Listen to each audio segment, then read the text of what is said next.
Hi friends, welcome to our channel Sandhya computer embroidery designs. మన ఛానల్ని first time చూస్తున్నట్లయితే like చేయండి, share చేయండి, సబ్స్క్రైబ్ చేసుకోండి. అలాగే పక్కకి ఉన్న బెల్ ఐకాన్ని క్లిక్ చేస్తే నేను పెట్టే ప్రతి వీడియో అనేది ముందుగా మీకు నోటిఫికేషన్ అయితే వచ్చేస్తుంది. ఇవాల్టి వీడియో అయితే నేను ఈ వీడియో షూట్ చేసి ఇంచుమించు ఒక 10 days అయితే అవుతుందండి. ఆ వీక్లో అయితే ఫుల్ వర్క్ ఉంది. ఒకరోజు నైట్ అయితే నేను ఇలా వర్క్ అంతా కంప్లీట్ చేసేసి, అంటే కుందన్స్ పెట్టేటివి కుందన్స్ పెట్టాను. మిషన్ పైన ఒక వర్క్ కంప్లీట్ అయిపోయింది. అది అయిపోయేసరికి నాకు నైట్ 12 ఇలా అయితే అవుతూ ఉంటుందన్నమాట సీజన్ టైంలో. సీజన్ లేనప్పుడైతే మనం 10 o'clock వరకు అయితే క్లోజ్ చేసేసుకుంటాము, వర్క్ ఏం ఎక్కువగా అయితే లేకపోతే. అయితే నేను ఆ రోజు ఫుల్ టైర్డ్ అయ్యా అని చెప్పేసి మిషన్ పైన వర్క్ కంప్లీట్ అయిపోయింది. బట్ ఆ ఫ్రేమ్ అనేది నేను సెంటర్ పొజిషన్కి తీసుకొని రాకుండానే మిషన్ ఆఫ్ చేసి వర్క్ అయితే క్లోజ్ చేశాను. కానీ ఎప్పుడైనా సరే అండి, మనకు మిషన్ పైన వర్క్ కంప్లీట్ అయిపోయింది అనుకోండి, ఫ్రేమ్ అనేది సెంటర్ పొజిషన్కి తీసుకొచ్చి మిషన్ అయితే ఆపేసేయండి. అలా చేస్తేనే ఇప్పుడు మనకు కొన్ని టిప్స్ పాటిస్తూ ఉంటేనే మిషన్ కండిషన్ కూడా బాగుంటుంది, మనకు కూడా హెల్ప్ అవుతుంది కదా, ఎక్కువగా ప్రాబ్లమ్స్ రాకుండా ఉంటుంది కదా. ఎప్పుడైనా సరే అండి, ఫ్రేమ్ అనేది వర్క్ కంప్లీట్ అయిన తర్వాత చెప్తున్నాను. ఒకవేళ మేబీ అంటే మీరు అనొచ్చు, ఇప్పుడు మీరు చేయలేదు కదా, ఇప్పుడు చేస్తున్నారు కదా అని. అంటే నాకు మన వర్క్ రూమ్లోకి వెళ్ళే వాళ్ళు ఎవ్వరూ లేరండి. చిన్నపిల్లలు అలాంటి వాళ్ళు మా ఇంట్లో అయితే ప్రజెంట్ అయితే లేరు, పెద్దవాళ్ళే ఉన్నారు. వాళ్ళు ఏదన్నా అవసరం, నేను ఉన్నప్పుడే ఏదైనా అవసరం ఉంటే చేస్తారు అంతే. కాబట్టి నాకు ప్రాబ్లం అనేది అంతగా ఉండదు. అంటే చిన్నపిల్లలు ఉన్నారనుకోండి, ఆ ఫ్రేమ్ని పట్టుకొని అక్కడిక్కడ తాకడం చేయడం వల్ల ఏదైనా వర్క్ అనేది అవుట్ అయిపోతుందన్నమాట. అందుకే చెప్తున్నాను, మిషన్ పైన వర్క్ కంప్లీట్ అయిపోతే మీరు ఫ్రేమ్ అనేది సెంటర్ పొజిషన్కి తీసుకొని వచ్చేసి మిషన్ అనేది ఆఫ్ చేయండి. ఒకవేళ మీకు వర్క్ ఉందనుకోండి, వర్క్ ఉన్నప్పుడు కూడా 2 మెథడ్స్ యూస్ చేయొచ్చు. వర్క్ ఉన్నప్పుడు కూడా సెంటర్ పొజిషన్కి తెచ్చి పెట్టి మళ్ళీ అది ఆన్ చేసే ప్రాసెస్ వేరే ఉంటుంది. అది ఆల్రెడీ నేను ఒక వీడియోలో అయితే చెప్పానని అనుకుంటున్నాను. ఒకవేళ మీకు మళ్ళీ అది కావాలి అంటే నాకు ఎవరైనా కామెంట్ చేయండి. ఎవరికైనా యూజ్ ఉంది అంటేనే చేస్తాను, ఎందుకంటే మళ్ళీ చేసిన వీడియో మళ్ళీ ఎందుకు చెప్పండి. అంటే మీకు క్లియర్గా చెప్తున్నాను. మనం వర్క్ సగంలో ఉంది, ఒక ఫుల్ హ్యాండ్ వేస్తున్నాము, ఒక 3 hours ఒక హ్యాండ్ ఇలా వేస్తున్నాము. అది మనకు ఓన్లీ సగం హ్యాండ్ అయింది, ఇంకా సగం హ్యాండ్ ఉంది కదా, అది కంప్లీట్ కాలేదు. అప్పుడు మనకు ఏదో పరిస్థితి అని చెప్తున్నాను, మనకు కరెంటు పోవడము, మనం బయటికి పోవడము, ఏదో మీకు అనుకోకుండా ఏదో పరిస్థితి వచ్చింది, మిషన్ ఆఫ్ చేయాలి. కానీ వచ్చిన తర్వాత ఎలా ఆన్ చేయాలి, ఇది పాయింట్ చాలా ఇంపార్టెంట్ అనమాట. ఇది చెప్తున్నాను. మీకు ఇలాంటి వీడియో ఏదైనా కావాలి అంటే మీరు కామెంట్ చేయండి. ఆల్రెడీ అయితే నేను వీడియో చేశానని అనుకుంటున్నాను. ఒకసారి చూసేది ఉంటే చూడండి. మీరు కొత్తగా చూసే వాళ్ళైతే మీకు తెలియదు. ఒకవేళ మన ఛానల్ ఫస్ట్ నుంచి ఫాలో అవుతున్నట్లయితే మీకు ఐడియానే ఉంటుంది. ఓకేనా. ఇక్కడ ఈ పాయింట్ అయితే కంప్లీట్ అయిపోతే ఇక ఇంకొక పాయింట్ ఏంటంటే, ఇక్కడ నేను ఆ వర్కులు అన్నీ కంప్లీట్ చేసుకున్నవి ఉన్నాయి కదా, కుందన్స్ పెట్టినవి అవన్నీ కంప్లీట్ చేసినవి అన్నీ మీకు నెక్స్ట్ ఇంకొక వీడియోలో అయితే వస్తుందండి. ఆల్రెడీ ఈ వీడియోలో చూసే ఉంటారు కదా, నేను అది వీడియో చేయడానికని అన్నీ రెడీ పెట్టుకున్నాను అనమాట. అసలు కొంచెం మార్నింగ్ నుంచి స్టార్ట్ చేశాను కదా, అంటే కొంచెం 11 అంటే 1 కంటే కూడా 11 కొంచెం ఎర్లీనే అనిపిస్తుంది కదా, అలా కొంచెం తొందరగా స్టార్ట్ చేశాను కాబట్టి ఆ రోజు. ఇప్పుడు ప్రజెంట్ మిషన్ పైన ఒక బ్లూ కలర్ బ్లౌజ్ వర్క్ అయితే వేస్తున్నాను కదా, ఆ వరకు నాకు నైట్ వరకు అది కంప్లీట్ చేయాలి. నెక్స్ట్ డే బ్లౌజ్ అనేది నాకు స్టిచ్చింగ్ చేసి ఇవ్వాలన్నమాట. కాబట్టి ఆ రోజు మొత్తం నాకు ఆ వర్క్ చేయడము, అంతకుముందు రోజు చేసిన వర్కులన్నీ కంప్లీట్ చేసుకొని ఒక వీడియో పెట్టుకున్నాను. అది మీకు నెక్స్ట్ ఫర్దర్గా అయితే వచ్చేస్తుంది ఆ వీడియో కూడా. ఓకేనా.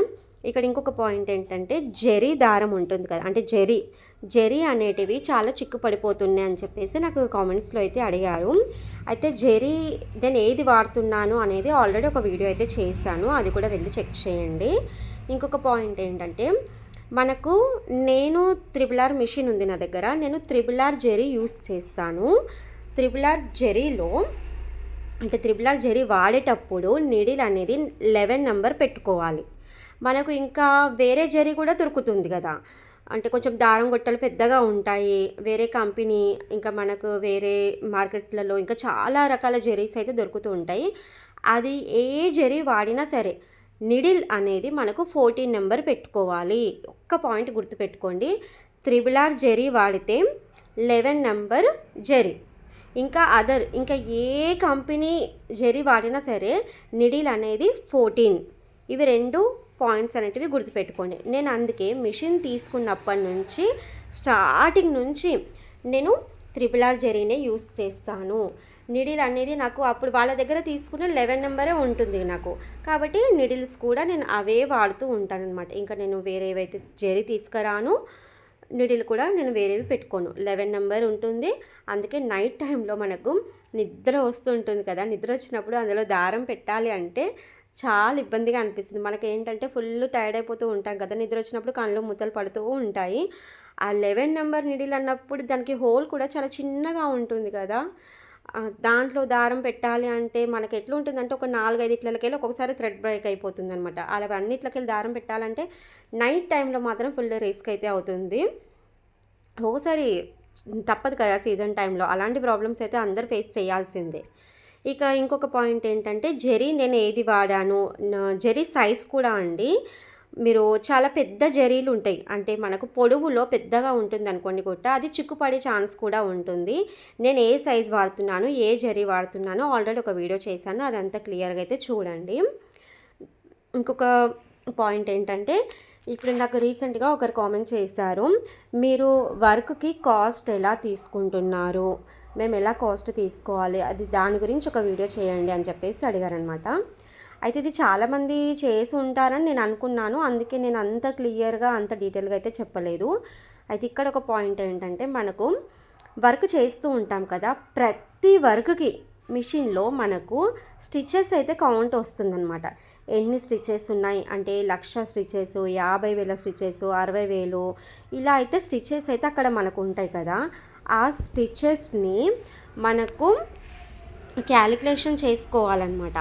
నాకైతే అంతగా ఏమంటారు, అంత మ్యాథమెటిక్స్లో అంత లెక్కలలో నేను అంత లెవెల్ అయితే కాదు నాది. జస్ట్ నేను చేసుకుంటాను, కానీ మనకు అంత డీటెయిల్గా ఎలా అంటే ఆ స్టిచెస్ని నిమిషాలలో అంటే ఆ స్టిచెస్ని మొత్తం క్యాల్కులేషన్ చేసుకోవాలన్నమాట. నాకు అంత డీటెయిల్గా చెప్పడానికి కూడా అర్థం కావట్లేదు, కానీ అయితే మా హస్బెండ్ చూసుకుంటారు అది మొత్తం. ఇప్పుడు 40,000 స్టిచెస్ ఉంటాయి కదా, వాటికి 1 అవర్ అని చెప్పేసి నాకు ఒక లెక్కలాగా చెప్పేశారనమాట. ఎందుకంటే ఇప్పుడు ఒక్కొక్క దానికి వచ్చినప్పుడల్లా మనం ఇన్ని స్టిచెస్ ఉన్నాయి ఇంత, అది లెక్క అంతా రాసుకునే వరకునే మనకు ఒక 1/2 అవర్ టైం అంతా పోతుందనమాట.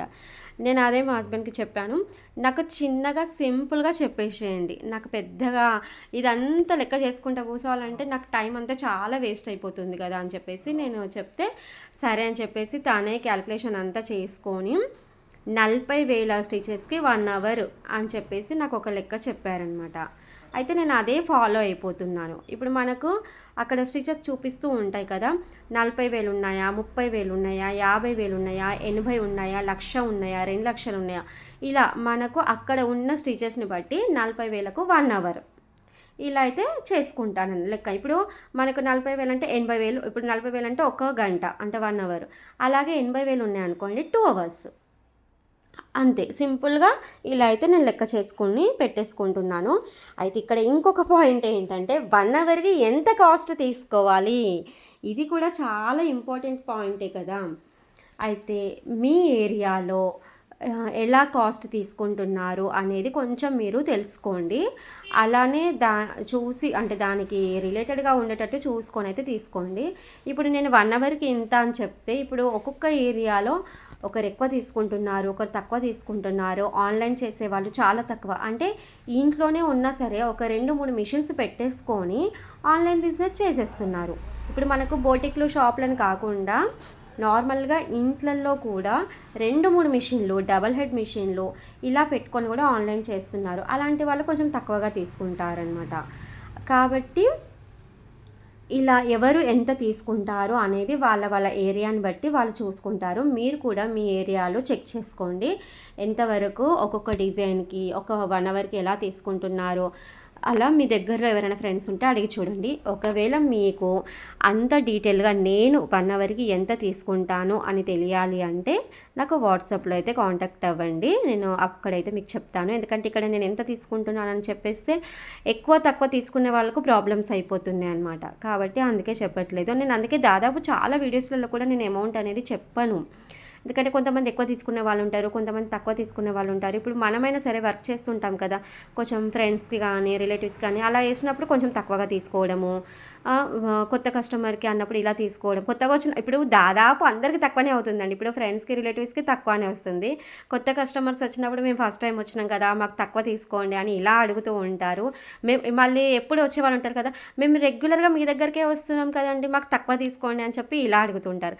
కాబట్టి మనము అందరికీ రీజనబుల్గానే తీసుకుంటానండి. నేను ఎవరికి ఎక్కువ అయితే తీసుకోను. ఆ వర్క్ని బట్టి చూసి దాని ప్రకారంగా నేను ఇంకో 100 తక్కువనే తీసుకుంటాను, కానీ ఎక్కువైతే తీసుకోను. ఓకేనా. ఇది కూడా అందరూ అలానే చేస్తారు, ఎవరైనా సరే. అది ఎందుకంటే తప్పదు, మనకు ఒక బిజినెస్ ఉన్నప్పుడు మనం అలా అందరినీ దృష్టిలో పెట్టుకునే వర్క్ చేయాల్సి వస్తుంది, కాబట్టి అలా చేస్తూ ఉంటాం. ఫైనల్గా అయితే మిషన్ పైన అయితే నాకు ఇది బోట్ నెక్ డిజైన్ అండి. ఇది క్లాత్ అనేది కొంచెం ఎక్కువగా వచ్చిందనమాట. ఎక్కువ అంటే నేనే క్లాత్ తీసుకొని వచ్చాను, మీటర్‌న్నర. సారీ అండి, నేను తీసుకురాలేదు, కస్టమరే అంటే నేను ఇది ఇంతకుముందు వీళ్ళకి ఏంటంటే ఒక బ్లౌజ్ వేసిచ్చాను. మీటర్ క్లాత్ తీసుకొచ్చారు. బ్లౌజ్ వర్క్ చేసి స్టిచ్చింగ్ చేసేంత వరకు కూడా చాలా ప్రాబ్లం అయిపోయింది. వాళ్ళు కొద్దిగా హైట్ చాలా ఉంటారు, పర్సనాలిటీ కూడా బాగానే ఉంటుంది. అసలు సైజ్ అనేది అస్సలు సరిపోలేదనమాట. ఎన్ని జాయింట్లు వేయాల్సి వచ్చింది, చాలా వచ్చింది. నేనైతే వాళ్ళకి చెప్పాను, మీరు మీటర్ క్లాత్ తెస్తేనే నేను వర్క్ చేస్తాను, స్టిచ్చింగ్ చేస్తాను, లేకపోతే నేను చేయను తీసుకోను అని చెప్పేసిన వాళ్ళకి. అయితే దాని తర్వాత మళ్ళీ వాళ్ళు క్లాత్ తెచ్చేటప్పుడు మీటర్ ఎందుకని చెప్పేసి వాళ్ళు మీటర్‌న్నర తీసుకొచ్చారనమాట. అయితే నేను హ్యాండ్స్ అనేది కొంచెం హెవీగా ఉన్నాయి కాబట్టి మనకు హ్యాండ్ కింద జాయింట్లు పడొద్దు అని చెప్పేసి అటొక హ్యాండ్ ఇటొక హ్యాండ్ వేసాను. ఎందుకంటే క్లాత్ మీటర్‌న్నర ఉన్నప్పుడు అటు ఇటు ఒక్కొక్క హ్యాండ్ వేసామనుకోండి, మనం కటింగ్ చేయడానికి కూడా ఫ్రీగా ఉంటుంది. అలాగే మనకు హ్యాండ్ కింద అంటే చంక కింద అంటారు కదా, అక్కడ జాయింట్లు పడవన్నమాట. అలా జాయింట్ పడకుంటే బాగుంటుంది కదా. ఎందుకంటే కొంతమంది స్టిచ్చింగ్ చేసే వాళ్ళు కూడా అక్కడ జాయింట్ అనేది తొందరగా స్పీడ్గా కుట్టే వాళ్ళు ఉంటారు కదా, కొంచెం పెద్ద కుట్టు పెట్టేసి కుట్టేశారనుకోండి, అక్కడ కింద నుంచి పిగిలిపోతుంది అనమాట. అలా అయితే కావద్దన్నట్టుగా నేను క్లాత్ అలా ఎక్కువ తెచ్చుకోండి అని చెప్పేసి అంటూ ఉంటానన్నమాట చాలామందికి అయితే, కస్టమర్స్కి. కొంతమంది అర్థం చేసుకుంటారు, కొంతమంది అర్థం చేసుకోరు. తర్వాత వాళ్ళ ఇష్టం. మనం చెప్పేదైతే బాధ్యత, మనమైతే అలా చెప్పేస్తూ ఉంటాము. అయితే వీళ్ళు మీటర్‌న్నర తెచ్చారు. ఈ బ్లౌజ్ అనేది వర్క్ అయితే ఆల్మోస్ట్ నేను ఈ వీడియోలో కంప్లీట్ చేశానండి. బట్ ఈ బ్లౌజ్ ఫుల్గా ఎలా వచ్చింది ఏంటి అనేది అయితే మీకు నెక్స్ట్ వీడియోలో అయితే చూపిస్తాను. ఎందుకంటే బోట్ నెక్ ఫుల్ హ్యాండ్ జెరీ అనేది ఎక్కువగా యూస్ చేశాను అనమాట. అందుకే మీకు జెరీ టాపిక్ అనేది ఈ వీడియోలో చెప్పాను. జెరీ టాపిక్ అండ్ నేను వర్క్కి కాస్ట్ ఎలా తీసుకుంటాను, ఇవి రెండు క్లియర్గా అర్థమైనాయి అనుకుంటున్నాను. ఇంకేమైనా డౌట్స్ ఉంటే నాకు కామెంట్స్లో అయితే అడగండి, నేను క్లారిటీ చేయడానికి అయితే ట్రై చేస్తాను. ఓకేనా. ఈ వీడియోలో కాస్ట్ డీటెయిల్గా అయితే నేను చెప్పలేకపోతున్నాను, ఎందుకంటే చాలామందికి ప్రాబ్లం అవుతుందంటే నాకు కాల్స్ వచ్చాయి, అందుకని చెప్పట్లేదు. ఓకేనా. ఇదంతా మీరు అర్థం చేసుకుంటారని నేను అనుకుంటున్నాను. ఇక బ్యాక్ నెక్ బూటీస్ అయితే వేశాను. బూటీస్ కూడా చూడండి, నేను సైజ్ బ్లౌజ్ తీసుకొని ఆ నడుము కొలత ఎలా ఉంది ఏంటిది అనేది చూసుకొని దాని ప్రకారంగా బూటీస్ అనేది హెవీగా వేస్తాను. మొత్తం టోటల్గా వచ్చే విధంగా వేస్తాను. ఆ బ్యాక్ బూటీస్ ఎలా వేయాలి అనేది కూడా నేను ఒక లాంగ్ వీడియో అయితే చేశానండి. ఒకవేళ మీరు కొత్తగా చూస్తున్నట్లయితే ఆ వీడియో కూడా చూడండి. మీకు వీలైనప్పుడే చూస్తూ ఉండండి, మీ వర్క్ని ఆపి అయితే కాదు. ఎందుకంటే మనం వర్క్ వచ్చినప్పుడే చేయాల్సి వస్తుంది కదా. మన వర్కులన్నీ ఆపుకుంటూ ఇలా వీడియోస్ చూసుకుంటూ కూర్చోవాలన్నా కుదరదు కదా. ఎవరైనా సరే, నేనైనా అంతే, మీరైనా అంతే కదా. మీకు వీలైనప్పుడు, మీకు ఫ్రీ టైం ఉన్నప్పుడే వీడియో చూడండి. మీకు కావాల్సిన పాయింట్ అనేది వస్తే ఓకే, మీరు ఒక క్లారిటీ వస్తుంది. రాకపోతే మీకు ఏ పాయింట్ కావాలనేది కూడా మీకు నాకు కామెంట్స్లో చెప్పండి, నేను అది చేయడానికైతే ట్రై చేస్తాను. ఓకేనా ఫ్రెండ్స్. ఇక ఇలాంటి మంచి మంచి బ్లౌజ్ డిజైన్స్ అయితే చాలా ఉన్నాయి. ఈ వీడియోలో నేను స్టార్టింగ్లో చూపించాను కదా, అవన్నీ బ్లౌజ్ డిజైన్స్ అయితే ఆల్రెడీ ఒక వీడియో చేసి పెట్టాను. అదైతే మీకు నెక్స్ట్ వీడియోలో అయితే వచ్చేస్తుంది కంపల్సరీ. ఇక ఈ బోట్ నెక్ది కూడా, అది కూడా ఫర్దర్గా వస్తూ ఉంటుంది. మీకు ఈ బ్లౌజ్ డిజైన్స్ ఎలా ఉంది అనేది కూడా నాకు కామెంట్ సెక్షన్లో అయితే చెప్పేసేయండి. ఇలాంటి మంచి మంచి బ్లౌజెస్ అన్ని తీసుకొని మళ్ళీ మీ ముందుకైతే వచ్చేస్తాను. Thank you, bye bye.